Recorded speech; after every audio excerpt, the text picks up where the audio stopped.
प्रधानमंत्री नरेंद्र मोदी ने एसोचैम के स्थापना सप्ताह समारोह में भारत की प्रगति को रेखांकित करते हुए कहा, भारत की पहचान बदली, प्रगति के रास्ते पर देश बढ़ा आगे।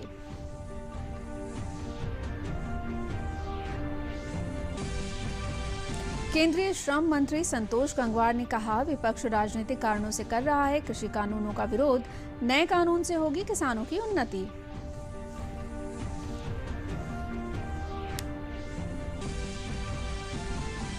केंद्रीय मंत्री संजीव बालियान ने कहा, नए कृषि सुधार कानून है किसानों के हित में, मंडियों से बाहर बेचने की आजादी से उपज का मिलेगा सही दाम।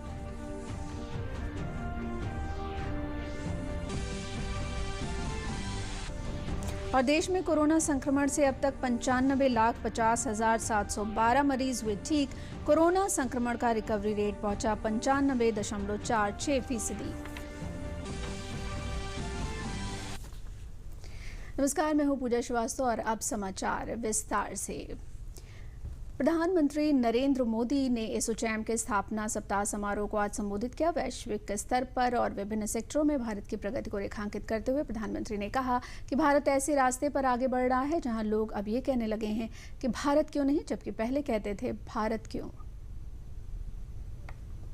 एक जमाने में हमारे यहाँ जो परिस्थितियां थी उसके बाद कहा जाने लगा था वाई इंडिया।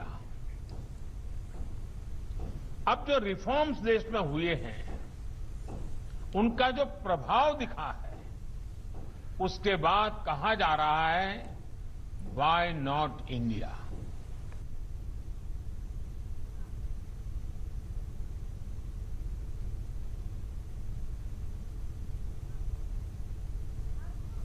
प्रधानमंत्री ने इस मौके पर उद्योगपति रतन टाटा को ASSOCHAM enterprise of the century award भी प्रदान किया। उन्होंने टाटा समूह की ओर से ये पुरस्कार ग्रहण किया। एसोचैम की स्थापना देश के सभी क्षेत्रों के प्रवर्तक चैम्बरों ने 1920 में की थी। इसके तहत 400 से अधिक चैम्बर और व्यापार संघ आते हैं। देश भर में इसके सदस्यों की संख्या 4.5 लाख से अधिक है। आप सभी देश की इकोनॉमी को, करोड़ों भारतीयों के जीवन को बेहतर बनाने में जुटे हैं। यही बात श्रीमान रतन टाटा जी के लिए, पूरे टाटा समूह के लिए भी उतनी ही सही है। भारत के विकास में टाटा परिवार का, टाटा समूह का, उनके योगदान के लिए उन्हें आज यहां सम्मानित भी किया गया है। टाटा ग्रुप की देश के विकास में बड़ी भूमिका रही है।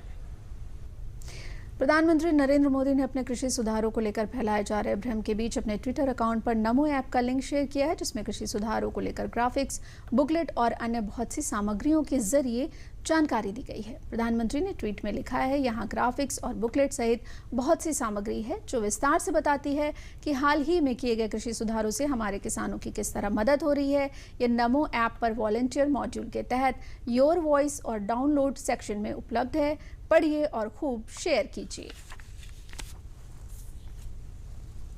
कृषि बिल को लेकर केंद्रीय श्रम एवं रोजगार मंत्री संतोष गंगवार ने कहा है कि विपक्ष केवल राजनीतिक कारणों से कानून का विरोध कर रहा है। किसान सरकार से संतुष्ट है, ये विरोध केवल विरोध के लिए है।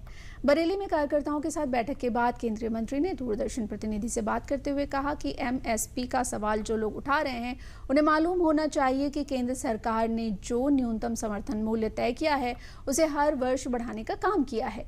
उन्होंने कहा कि हमारी सरकार स्वामीनाथन आयोग की रिपोर्ट के अनुसार हमारा मानना है कि विपक्ष केवल विरोध के लिए विरोध कर रहा है। अगर आप जब से मोदी जी की सरकार बनी है तब से अब तक लगातार कृषकों की ओर ध्यान दिया जा रहा है, कृषकों की चिंता को दूर किया जा रहा है और समर्थन मूल्य की जो बात की जा रही है, हमने जो एमएसपी तय की है वो हर वर्ष बढ़ाने का काम कर रहे हैं। अगर आप 2014 के मूल्य और इसके मूल्यों में देखें तो 1.5 का अंतर है। स्वामीनाथन आयोग की रिपोर्ट के हिसाब से कार्रवाई कर रहे हैं और हमारा मानना है कि ये उनका विरोध केवल राजनीतिक कारणों से विरोध हो रहा है और वास्तविकता ये है कि देश का किसान असंतुष्ट नहीं है, मोदी जी से संतुष्ट है। कृषि कानून के समर्थन में केंद्रीय और उत्तर प्रदेश के मंत्री किसानों के बीच जाकर किसान बिल के फायदे बता रहे हैं। इतना ही नहीं, वो किसान भाइयों से अपील भी कर रहे हैं कि वो किसान इस कानून को ध्यान से पढ़ें। मेरठ पहुंचे केंद्रीय मत्स्य पालन व डेयरी विकास मंत्री डॉक्टर संजीव कुमार बालियान ने कहा कि पश्चिमी उत्तर प्रदेश गुड़ की मंडी है। कृषि कानून से पहले किसान मंडी शुल्क देकर शहर से बाहर अपना गुड़ ले जाता था। आज वो बिना मंडी शुल्क दिए देश में कभी भी अपना गुड़ बेच सकता है। पश्चिमी उत्तर प्रदेश गन्ना बाहुल्य क्षेत्र है। यहाँ पर कॉन्ट्रैक्ट फार्मिंग पहले से ही होती है। चीनी मिल और किसानों का गन्ने का कॉन्ट्रैक्ट रहता है और किसान चीनी मिल को गन्ना बेचता है। एग्रीमेंट हमेशा फसल का होता है, जमीन का नहीं। जैसे पहले था वैसा अब भी जारी है। जमीन हमेशा किसान की ही रहती है। उन्होंने कहा कि किसान भाइयों को सौहार्दपूर्ण वार्ता करनी चाहिए। प्रदेश के गन्ना मंत्री सुरेश राणा ने बताया कि नए कृषि कानून किसानों के हित में है और लगातार किसान उसका समर्थन भी कर रहे हैं। जो किसान समर्थन नहीं कर रहे हैं उनसे लगातार वार्ता जारी है। उन्होंने किसान भाइयों से अपील की कि अगर उन्हें कोई शंका है तो वो वार्ता से उसका समाधान करें। मोदी जी जो विधेयक लेकर के आए हैं, कृषि सुधार के विधेयक, तमाम किसान आज खुले मन से उसका समर्थन कर रहा है। मैं उन तमाम किसान भाइयों से निवेदन करना चाहता हूं और निश्चित रूप से यदि किसान भाइयों के मन में कोई भ्रम की स्थिति है, कोई कंफ्यूजन है, तो लगातार देश के माननीय गृह मंत्री जी ने, माननीय कृषि मंत्री जी ने और स्वयं माननीय प्रधानमंत्री जी ने कहा है कि हम तमाम प्रकार के विषय पर चर्चा करने के लिए तैयार हैं और लगातार उन लोगों ने चर्चा की भी है। कई दौर में किसान प्रतिनिधियों के साथ बैठक की है, अब भी लगातार वो बैठक करने के लिए तैयार हैं। कृषि मंत्री जी ने कल ही किसान भाइयों को पत्र लिखा है, लेकिन कुछ लोग ऐसे राजनीतिक दल जो खुद बोलते थे, राहुल गांधी जी स्वयं कहते थे एपीएमसी में हम संशोधन करेंगे, लेकिन उनके अंदर साहस नहीं था। वो किसानों का भला नहीं चाहते, किसानों के हित में फैसले करना नहीं चाहते। आदरणीय मोदी जी ने जब फैसला कर दिया, जब मोदी जी ने संशोधन कर दिया, जो खुद संशोधन की मांग कर रहे थे, आज वो परेशान क्यों हैं? वो परेशान इसलिए हैं, वो देश की तरक्की नहीं चाहते। देखिए, मैं किसानों से ये अपील करना चाहूंगा कि जो ये बिल हैं ये किसानों के हित में है। अगर मैं अपने परिप्रेक्ष्य में देखूं पश्चिम उत्तर प्रदेश के, तो मंडी से मतलब पड़ता है गुड़ का। हमारे यहाँ गुड़ मंडियाँ हैं। अगर मेरे गांव में एक किसान है, अगर उससे पहले उसे गुड़ मंडी में आना पड़ता था, 2.5% ड्यूटी देनी पड़ती थी, उसके बाद वो गुड़ को हरियाणा दिल्ली लेके जाता था।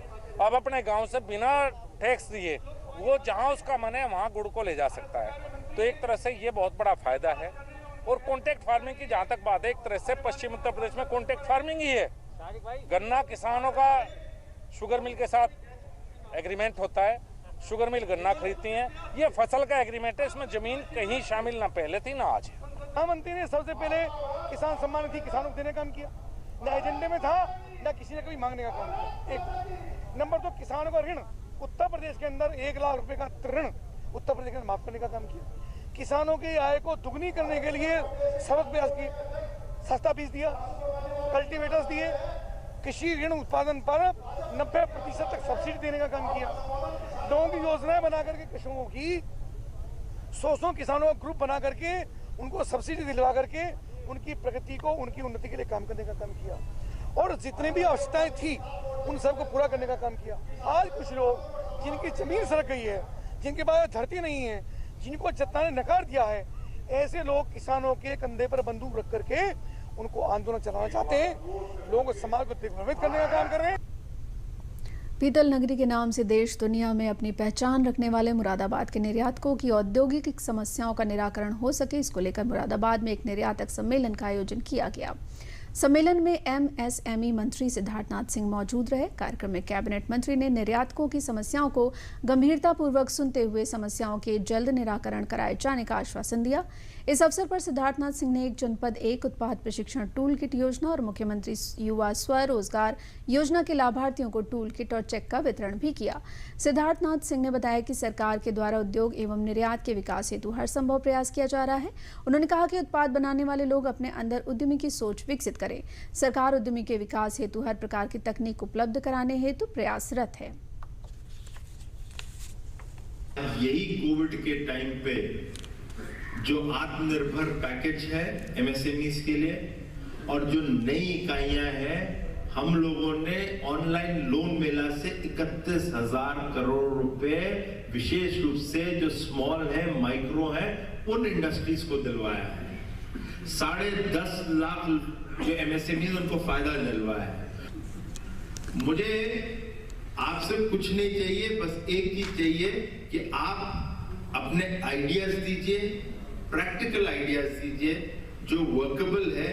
दूसरा सबसे बड़ी चीज है, आप सरकार पे, योगी जी और हम पे अपना पेशेंस दिखाइए एंड भरोसा दिखाइए।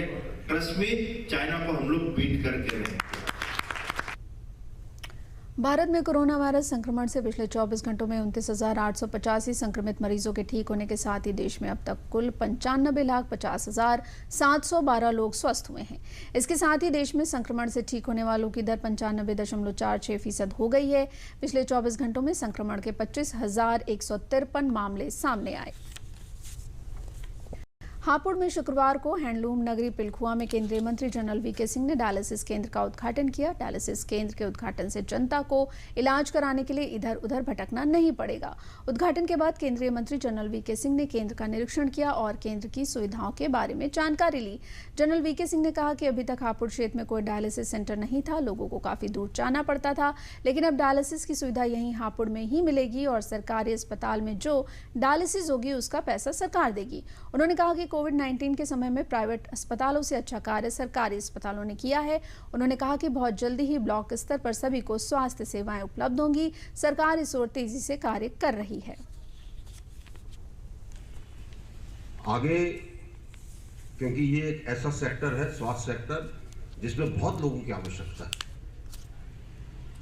पैरामेडिक्स की बहुत ज्यादा आवश्यकता है, और जैसे जैसे ग्रामीण और शहरी कौशल केंद्र जब खुलेंगे तो जरूर अपने लोगों को प्रोत्साहित करिएगा कि ये एक ऐसा फील्ड है जिसके अंदर आपको रोजगार बड़ी जल्दी मिल सकता है, और रोजगार भी ऐसा जिसमें आपको संतुष्टि होगी। ये हेल्थ और वेलनेस सेंटर खुलने के बाद आप देखेंगे कि जो एक संरचना थी पीएचसी को मजबूत करने की, वो और मजबूत होगी, और आपको जो सुविधाएं मिलनी चाहिए वो आपके ब्लॉक लेवल पर आपके लिए मौजूद होंगी।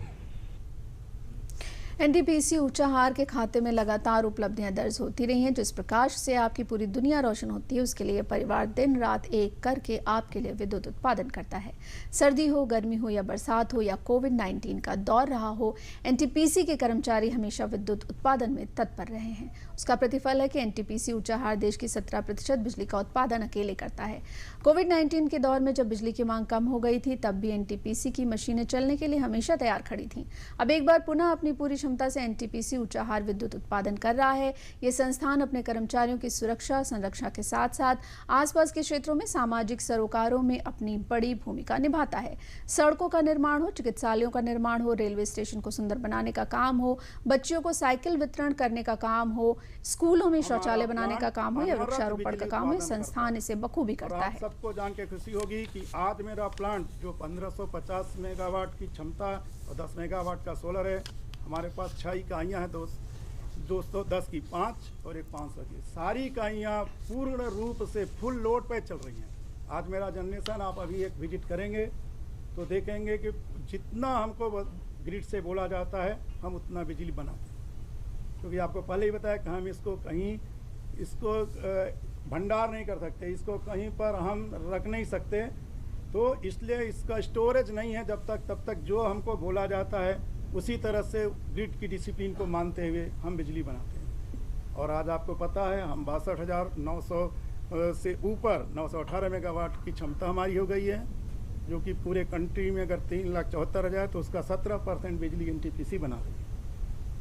और हमारे पर लोगों का ट्रस्ट है, उनको ये पता अगर एनटीपीसी बोलती है कि इतना बिजली हम बना के देंगे तो हम 24 घंटे उतनी बिजली बना के उनको देते रहते हैं। अगर कोई हम मेंटेनेंस में कार्य करते हैं तो पहले से बता के उनको बता देते हैं, जैसे आपको पता रहे कि आज इतनी बिजली वहाँ से कम आएगी। और उसके लिए हमारे जो लोग हैं जिनको हम बिजली देते हैं, हम करीब 9 स्टेट को बिजली देते हैं, मैक्सिमम हम यूपी और उत्तराखंड को देते हैं यहाँ से, तो उनसे पहले से हम परमिशन लेते हैं कि सर आपको इतनी बिजली हम नहीं दे पाएंगे, मेरी मशीन में काम करना है।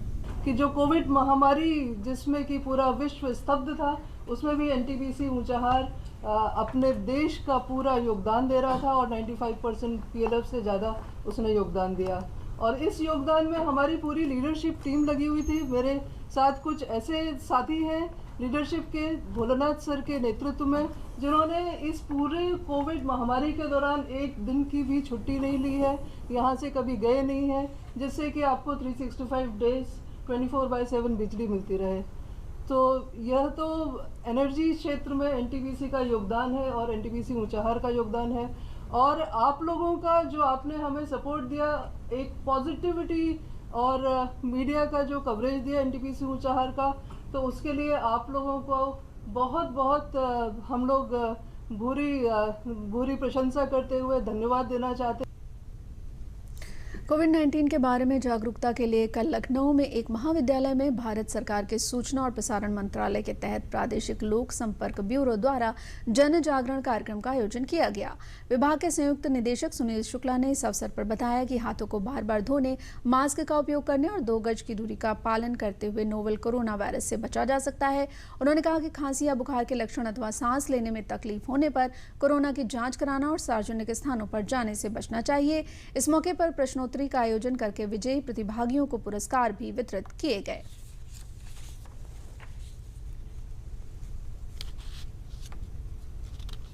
प्रादेशिक लोक संपर्क ब्यूरो लखनऊ के द्वारा हम प्रदेश के 12 जिलों में कोरोना संक्रमण को फैलने से रोकने के लिए लोगों के आचार व्यवहार में परिवर्तन हेतु एक जन जागरूकता का कार्यक्रम चलाया जा रहा है।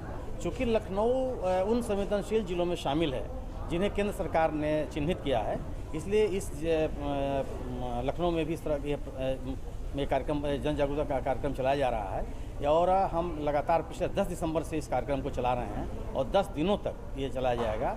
नेशनल पीजी कॉलेज में हम लोगों के आने का उद्देश्य यह था कि बच्चों के बीच में एक कार्यक्रम चलाया जाए, उनको जागरूक किया जाए और उन्हें एक रिसोर्स पर्सन के रूप में, माने जागरूकता के एक वाहक के रूप में उन्हें प्रेरित किया जाए कि वह इसके साथ लोगों के बीच में जाएं और समाज को अपने व्यवहार में परिवर्तन के लिए जागरूक करें, सचेत करें कि वो अगर कोरोना संक्रमण को रोकने के लिए उनकी अपनी भूमिका स्वतः निर्धारित करें और पूरे समाज को इस संक्रमण से बचाएं।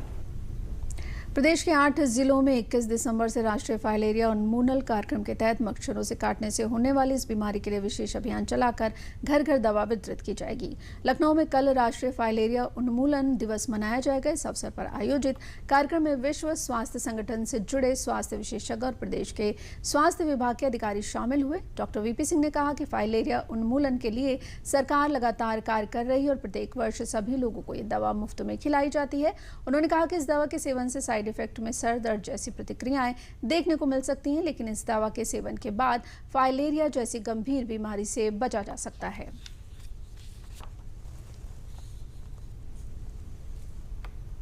इस दवा को 2 वर्ष से कम बच्चों को एवं गर्भवती माताओं को छोड़ करके और जो लोग बहुत ही ज़्यादा गंभीर रूप से बीमार हैं, इन तीनों के अतिरिक्त सभी को इस दवा का सेवन करना है। ये एक ऐसी बीमारी है जो आजीवन व्यक्ति को विकलांग कर देती है। इसकी शुरुआत अक्सर हमारे बचपन में जब बच्चे स्कूल जाने वाली एज में होते हैं उस समय होता है, लेकिन इसके कोई लक्षण उत्पन्न नहीं होते हैं, इसलिए इसमें लोगों को पता नहीं चलता है। लेकिन 5 से 10 साल या लगभग 15 साल बाद ये हाथी पाँव, हाइड्रोसील या काइल्यूरिया जिसमें सफ़ेद रंग का पेशाब होता है के रूप में प्रकट होती है। और इसका बहुत ही आसान इलाज है कि यदि हम 2 से 3 साल तक नियमित इस दवा का सेवन करते हैं, हम आजीवन इस बीमारी से बचे रह सकते हैं। प्रधानमंत्री रोजगार सृजन योजना से लाभ उठाते हुए अशोक कुमार विश्वकर्मा ने, जो खुद कभी दूसरों की दुकानों में काम करते थे, अब दूसरे लोगों को रोजगार देना शुरू कर दिया है। वे बताते हैं कि गरीबी और 2 वक्त की रोटी के इंतजाम के लिए उन्होंने इंटरमीडिएट के बाद पढ़ाई छोड़ दी थी और वर्ष 1978 में काम की तलाश में अहमदाबाद चले गए थे। उन्होंने इसके बाद गुजरात के कई शहरों में स्टील तथा फर्नीचर वर्क में काम करके अपने परिवार का गुजारा किया। अशोक विश्वकर्मा बताते हैं कि लॉकडाउन के दौरान वे अपने गृह जिला फतेहपुर लौटे और इसी दौरान उन्होंने प्रधानमंत्री रोजगार सृजन कार्यक्रम के तहत जिला उद्योग केंद्र के सहयोग से 25 लाख का बैंक ऋण प्राप्त किया तथा स्टील वर्क्स इकाई स्थापित की। अब फतेहपुर जनपद के बूलापुर गांव निवासी अशोक कुमार विश्वकर्मा 10 से 15 लाख रुपए की कमाई करते हैं और सौरा औद्योगिक क्षेत्र में औद्योगिक इकाई स्थापित कर अन्य लोगों को रोजगार दे रहे हैं। यहाँ पर हम काम करने के लिए इस जगह को यूपीएसआईडीसी से ज़मीन लेने के बाद हमने यहाँ पर काम प्रारंभ किया। इसके पहले मैं मुंबई रहा, मुंबई में कुछ दिन फर्नीचर का काम किया, उसके बाद अहमदाबाद गया। अहमदाबाद जाने के बाद वहाँ पर स्टील वर्क काम किया, जहाँ पे बर्तनों का कारखाने थे। 2-4 कारखानों में हमने काम किया। काम करने के बाद मुझे लगा कि कुछ हम अपने यहाँ के लिए कुछ ऐसा काम चालू करें जिससे हम 2-4-10 लोगों को रोज़गार दे सकें। ऐसा सोच करके मैं वहाँ छोड़ करके यहाँ आया, और यहाँ आने के बाद मैंने यहाँ PMEGP से लोन लेकर के 25 लाख लोन लिया, और लोन लेने के बाद ये मशीनरी जो आप देख रहे हैं, ये मशीनरी उसको लिया।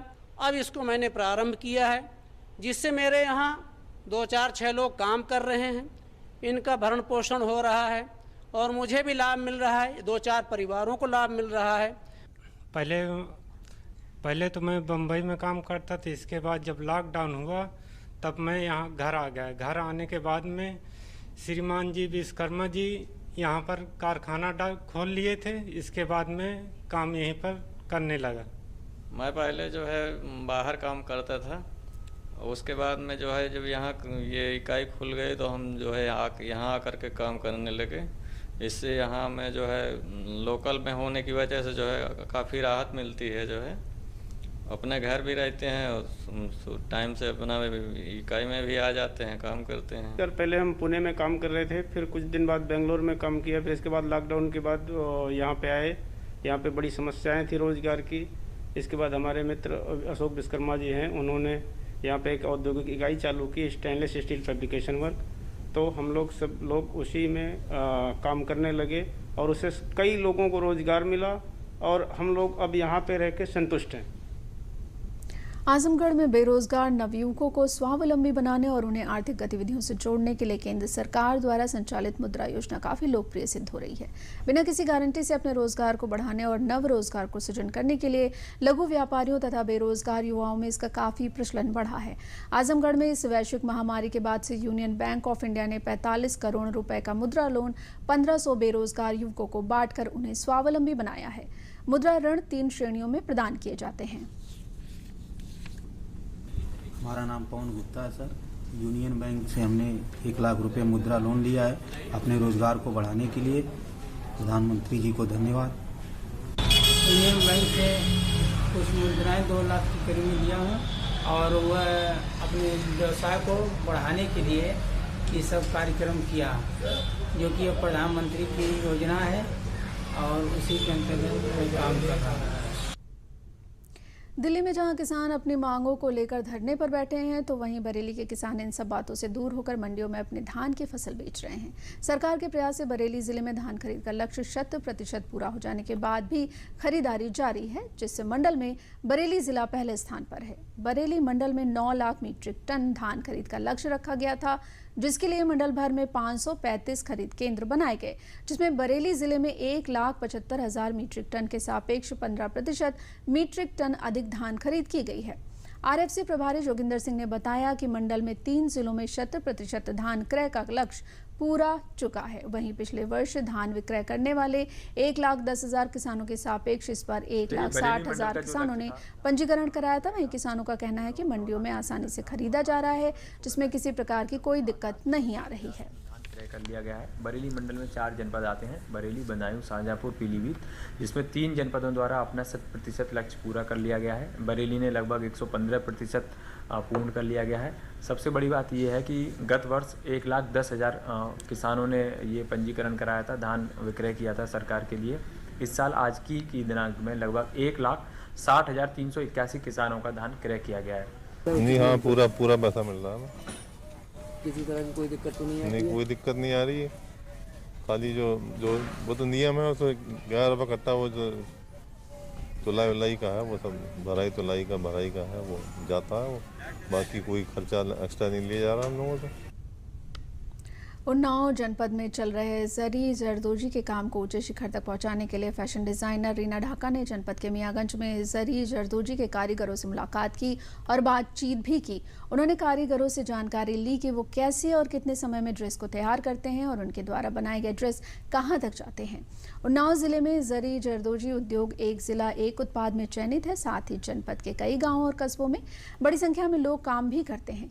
रीना ढाका ने इस क्षेत्र में काफी स्ट्रगल करते हुए 30 साल बिताए हैं और उनकी डिजाइन किए हुए ड्रेस की मांग हांगकांग, दुबई, पेरिस तक है। लखनऊ का काम और अड्डे का काम से मैं वाकिफ़ हूँ, मैं समझती हूँ। मैंने अपने आप वर्कर्स के साथ पिछले 30 साल बिताए हैं ऑलमोस्ट। तो जो ये एक ट्रेंड सा है यहाँ पर, जो ये स्टाइल यहाँ अडॉप्ट कर रहा है, पर जो भी है इनको ऑक्यूपेशन मिल रहा है, इनसे उनको प्रॉफिट हो रहा है, तभी हर घर में अड्डा है। तो जो जरदोजी का काम है ये हम कभी भी कर सकते हैं, पार्ट टाइम करो, संडे को करो, जुड़ के करो। तो उन्नाव का ब्रांड हम ट्राई करेंगे बनाना आप लोग के साथ।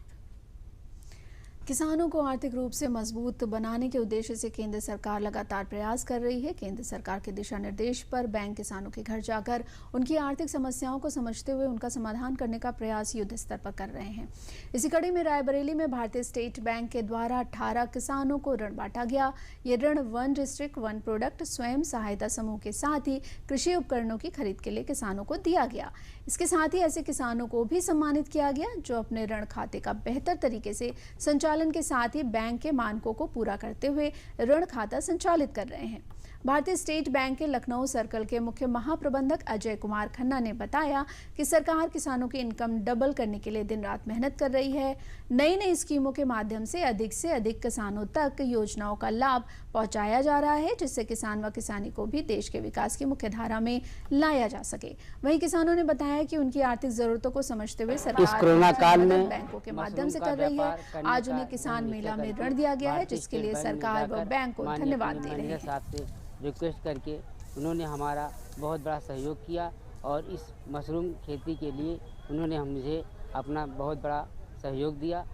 स्टेट बैंक के किसान योजना आयोग में आई थी, लोन लिया था मैंने 22 लाख रुपए का और व्यापार चलाने के लिए अंटरलॉकिंग ऊंचाहार से मैं आई हूँ यहाँ पे लोन लेने के लिए। मुझे व्यापार चलाना था, मेरे पास पैसा नहीं था, तो मैंने बैंक से, स्टेट बैंक से लोन लिया है, जो प्रधानमंत्री योजना के तहत मुझे मिला है। और मुझे जब भी प्रॉफिट होगा, मेरा प्रॉफिट उसमें बिजनेस में होता जाएगा, तो मैं उसका वापस लोन चुकाती रहूँगी। और लोगों को स्टेट बैंक से लोन लेना चाहिए और ये बहुत अच्छी एक प्लेटफॉर्म है लोगों के लिए बिजनेस करने के लिए, जो सरकार ने चला रही प्रधानमंत्री योजना के तहत बहुत ही अच्छा है। लोगों को आना चाहिए और इसमें योगदान देना चाहिए।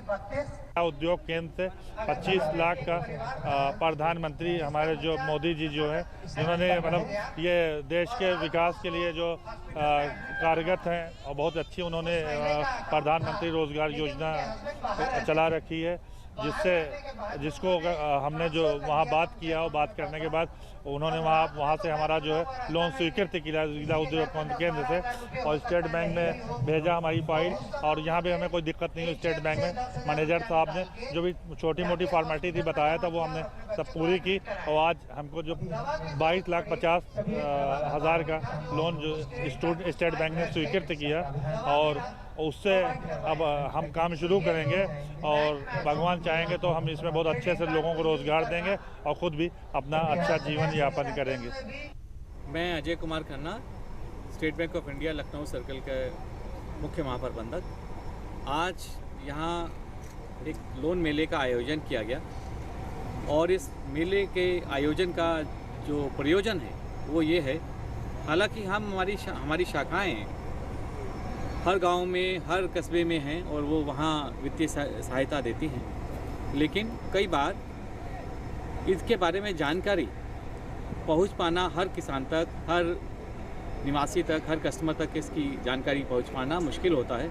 तो ये जो मेले आयोजित किए जाते हैं इसलिए किए जाते हैं कि ये जानकारी बड़े स्तर पर दी जा सके और जो लोग आएँ वो इसकी सुविधा लेके बाकी लोगों को भी बता सकें, इसीलिए आज मेले का आयोजन किया।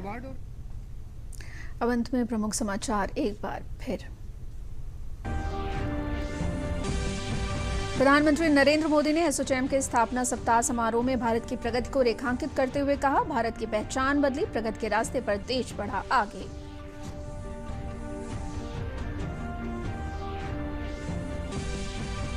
केंद्रीय श्रम मंत्री संतोष गंगवार ने कहा, विपक्ष राजनीतिक कारणों से कर रहा है कृषि कानूनों का विरोध, नए कानूनों से होगी किसानों की उन्नति।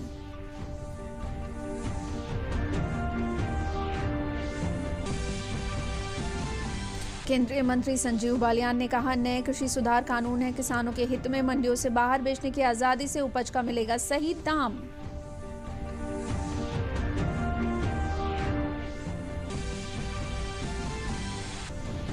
और देश में कोरोना संक्रमण से अब तक 95,50,712 मरीज हुए ठीक।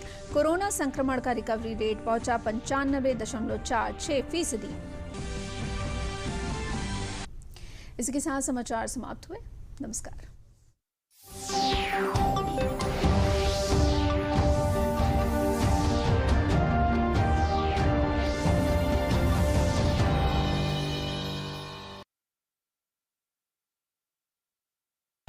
PSB अलायंस लाया है खुशियाँ आपके घर, कभी आया है